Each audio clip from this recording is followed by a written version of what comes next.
তারেক রহমান এখন প্রধানমন্ত্রী, সুতরাং আমরা তাকে নিয়েই বলি যে ওনার আসলে কোন দিকে ফোকাস দেওয়া উচিত। Definitely justice, that is the most important, is justice and law, finance and bank যেগুলো, কারণ এখন তো 21 লাখ কোটি টাকার মতো একটা ঘাটতি আছে আপনার, সেখান থেকে 23 লাখ হয়ে গেছে। ওকে, ওখান থেকে আবার 8-10 কোটি টাকা তো আবার 8-10 লাখ কোটি টাকা তো আবার চুরি হয়েছে। সেগুলো কিভাবে তারা মেক ওভার করবে, that is most important thing. Other thing is আপনার ল অ্যান্ড সিকিউরিটি ইস্যু করা, that is the most important point at the moment.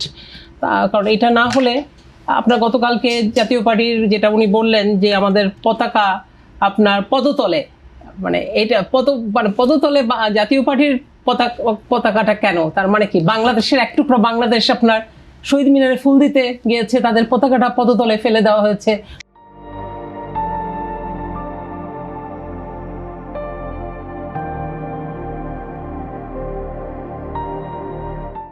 Mob সৃষ্টি হয়েছে এখানে, তো ওখানে তো বিএনপি সবাই ছিলেন, সমস্ত আপনার ল অ্যান্ড অর্ডার ফোর্সের লোকজন ছিলেন। তারা কি করলেন, জাতীয় পার্টির যে 5-10 জন গিয়েছিলেন ওখানে, হ্যাঁ জিএম কাদের সাহেবের ডেফিনেটলি পার্সোনালি তা থাকা উচিত ছিল, তার লোকজন নিয়ে, প্রেসিডিয়ামদেরকে নিয়ে, ওইটা করেনি তারা। 10-20 জন ছেলেপেলেকে দিয়ে পাঠিয়ে দিয়েছে ফুল দিতে। তো সেখানে দেখা গেল যে জাতীয় পার্টির আপনার ব্যানারটা ওটা দিয়ে পা দিয়ে মারাচ্ছে, ওটার মধ্যে তারা লাফালাফি করছে। এটা খুব কষ্ট লেগেছে ডেফিনেটলি। এখানে ল এনফোর্স করাটা খুব ইম্পর্টেন্ট, কারণ এক টুকরো বাংলাদেশকে আপনারা পা দিয়ে লাথাচ্ছেন। আমি এভাবে দেখি ডেফিনেটলি। হ্যাঁ, আমি যদি বাংলাদেশের প্রধানমন্ত্রী হতাম, আমি টার্গেট ওরিয়েন্টেড ভাবে আমি এগোতাম, আমি জেনজি ওরিয়েন্টেড আমি রাষ্ট্র গঠন করতাম, এআই ডিপেন্ডেন্ট এডুকেশন সিস্টেম আমি তৈরি করতাম, আমি জেনজির জন্য জব ক্রিয়েশন করতাম। হ্যাঁ, আমি শিওর দিস প্রাইম মিনিস্টার, উনি is a quite young prime minister, উনি নিশ্চয়ই এগুলো উনি করবেন। বাট আমি হলে definitely financial freedom for middle age group যেটা আছে সেটার দিকে আমি নজর দিতাম।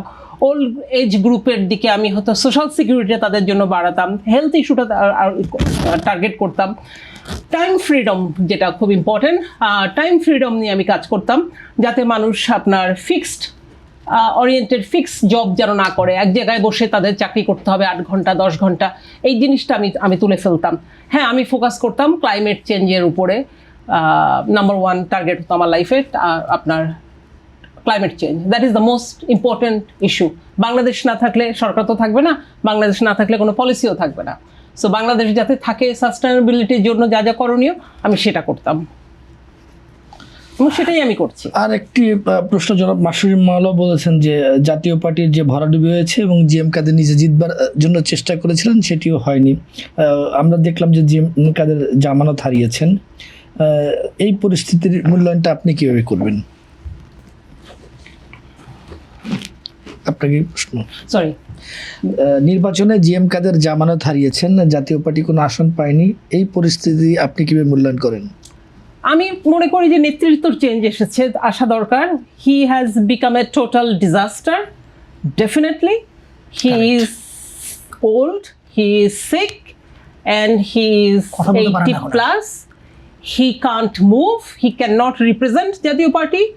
উনি এরশাদ সাহেবের মতো ওনার স্ট্যামিনা নাই, এরশাদ সাহেবের কপি উনি না।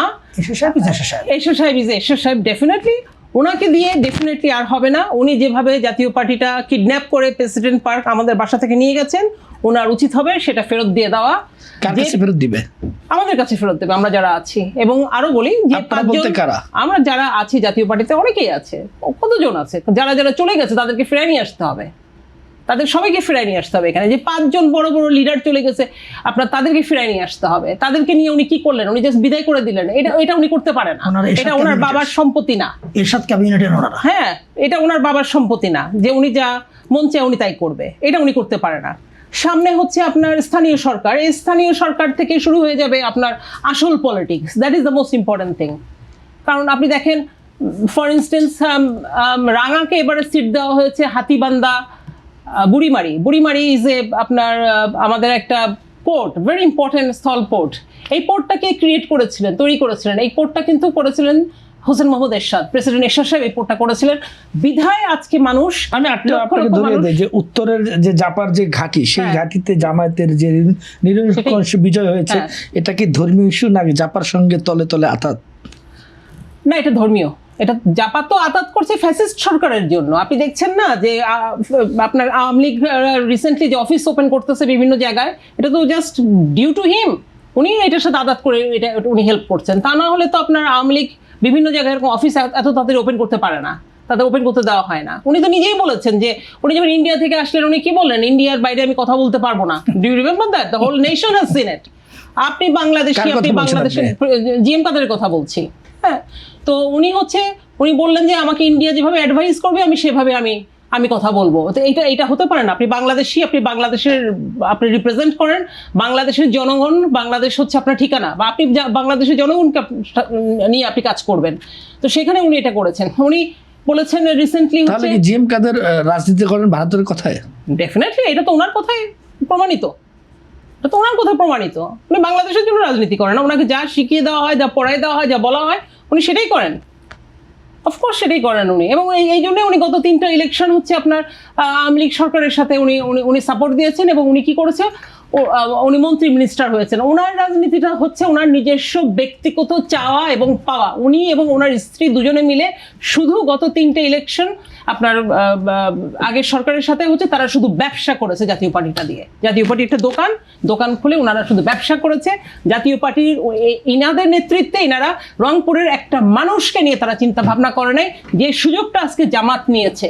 হ্যাঁ, জামাত ধর্মের দোহাই দিয়ে তারা বলছে যে আপনার যে বেহেশতের টিকিট, বেহেশতে যেতে পারবে। পৃথিবীতে কোথায় কোন ধর্মে কোথায় লেখা আছে, কোথায় কোন কোরআন শরীফে কোন আয়াতে কোন সূরাতে কোথায় লেখা আছে আপনি জামাতকে ভোট দিলে আপনি যে বেহেশতে যেতে পারবেন, এটা কোথায় আছে? বেহেশতের টিকিট। এটা অবভিয়াসলি আমাদের যে ইমোশনাল যে সেন্টিমেন্ট মানুষের, সেটা হচ্ছে তারা দেখেই বলেছে বেশ্যা। আপনার এটা কি করলো, তারা হচ্ছে আপনার মানুষের সেন্টিমেন্ট নিয়ে কাজ করতেছে। সেন্টিমেন্ট নিয়ে কাজ করা সহজ। আপনার এখানে রংপুরের মানুষের প্রতারণা করেছে, অফকোর্স বড় প্রতারণা করেছে। কারণ রংপুরের মানুষের মতো পৃথিবীতে, আমি বাংলাদেশে বলবো না, পৃথিবীতে কোথাও রংপুরের মানুষের মতো সহজ সরল মানুষ আর কোথাও নেই।